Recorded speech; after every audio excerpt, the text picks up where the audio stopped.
Hello, welcome to Linda's Practice Quickies.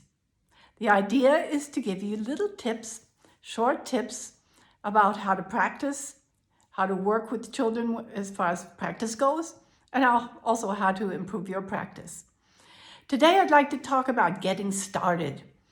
When you first learn an instrument or your child learns an instrument, the big question is how long should we practice, when should we practice, etc.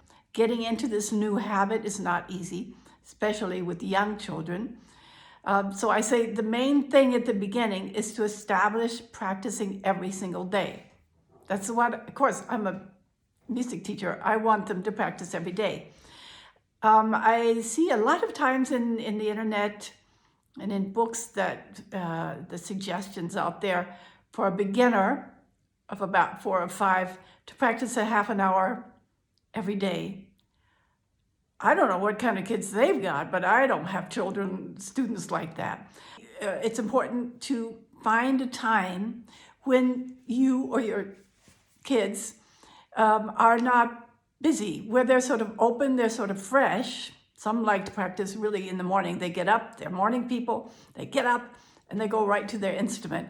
That's great because when they get tired later on during the day or have other things to do like sports and things, they don't have to come home and are hungry and tired and then you say, well, go practice. I wouldn't do that. So it's important. If the child is not awake in the morning, of course that doesn't work. Or if school starts really, really early, that doesn't work either. But a lot of my students do that and they find it quite excellent. Sometimes some break down their practice session into 2 parts, one in the morning and then the rest in the afternoon or evening. The main thing is to find a time when it works. I have students that practice before dinner, some after dinner. It doesn't matter. It would be great if it could be the same time every day. It's sort of like brushing your teeth before you go to bed. You're not born wanting to brush your teeth, but you've practiced it every time before you go to bed. And now you don't have to think about it. What am I going to do now? No, you feel strange if you don't do it. And that's what we're trying to establish at the beginning. The same time, every day if possible, and also every day. Parents, don't let yourself get into discussions about this. Because once you start discussing things with children, then they find that that's an option. Maybe if I work hard enough and be very yucky and annoying, maybe I can get out of practicing today. Don't get started with that. One mother told her children, this is what we do. We do our homework, we brush our teeth, we eat, and we practice. So do that you don't get into big discussions. No long sessions for beginners. And even if you're an adult and getting started, give yourself a break. Just practice a short time.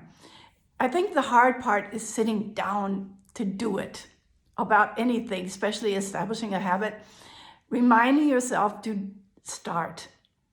Once you're sitting there, and once you are standing if you're playing violin or something, once you're there in the situation and you say, okay, I will practice 1 minute, generally it's interesting enough that you go on, but you can't say, I have to practice a half an hour or 3/4 of an hour every day. I love to practice, but that idea is sort of intimidating. I used to practice 7 hours a day, but I didn't start the day saying, I'm going to practice 7 hours today. I just had set up my goals for the day and it just took that long.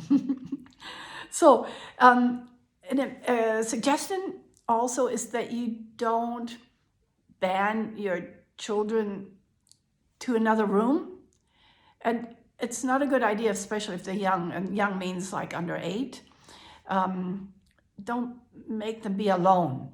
Some want to, it's rare, but if you say go practice and you're just not even around, it's like a punishment. So my suggestion is that you just be there. You can be in the lessons, and then you have an idea what's going on, and you can be the practice assistant. I love my parents. They help me so much at home. I just teach a half an hour. I can put on a big show and it's a great time. But what did the parents do at home with kids who say, no, it's not a great big show, so I don't want to do it? What do they do? So I have to give them tips, how they can practice, how they can make it fun, how they can make it effective.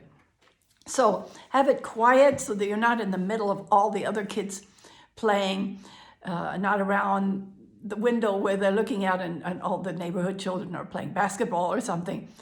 It should be quiet. I think that's a general good study habit. So, and yeah, that's about it. Short sessions, no discussions. Kids don't like to be alone. So have fun with that. Enjoy your practice. Get the habits started and appreciate yourself if you're practicing and appreciate your children if they're practicing.